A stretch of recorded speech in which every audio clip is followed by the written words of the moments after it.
October 17, 2017, 1837 Boxing Josh Warrington left faces Dennis Ceylan this weekend. Josh Warrington has set his sights on a showdown with stablemate Carl Frampton at Elland Road next summer.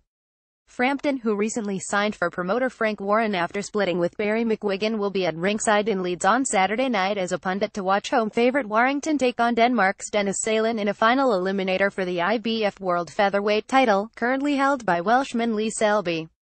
Warrington is Sky Bet's 18 favorite to beat Ceylan, who is 51, with the draw 251, while the unbeaten Warrington is obviously keen to press to his world title claims. He also knows how big a potential fight with former twaweight world champion Frampton 231, 14 KOs would be at the home of his beloved Leeds United. "Me and Carl would be a stadium fight," said 26-year-old Warrington, 255 KOs. "We both have massive followings and could sell out Elland Road.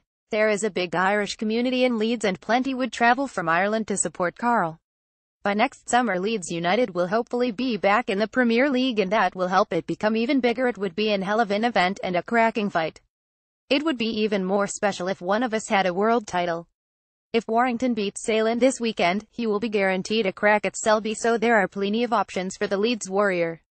"I have always rated Selby as a fighter. He is very good and it takes something to become a world champion," said Warrington. "I have always given him credit where it's due, but he is very disrespectful and there is hype around him. Some say he is a massive puncher, but that goes back to the fight with Stephen Smith.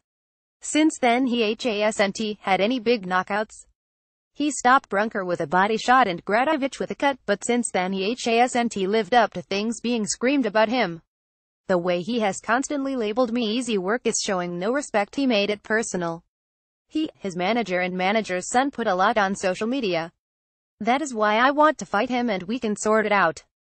Hisashi Yamagasa was 6 foot and I will never come up with anyone as gangly and unorthodox as him. He had arms like lampposts and I thought I was looking up at a skyscraper.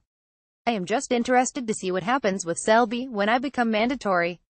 There have been talks of him fighting Carl Frampton and Leo Santa Cruz, so what Selby is actually going to do, I just don't know."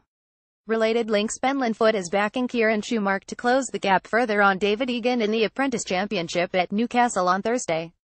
"Eldritch can give John Gosden's yard a nice little boost with victory at Newcastle," says Anita Chambers. Anita has a tip for every race. "Melina Way has certainly been paying her way this season and she can add a few more pounds to the coffers at Nottingham," says Anita Chambers. Next race off: 0022 Mountaineer Certified Diamond, Ricardo Barrios Black Eye win and J. Alex Cruz. Thea Walcott can wreak more havoc on Thursday, while we've also got a 71 tip for you in our Europa League betting preview. Check out all of our available betting tips and previews of the forthcoming sporting action. A look at how the Sporting Life recommended bets have performed.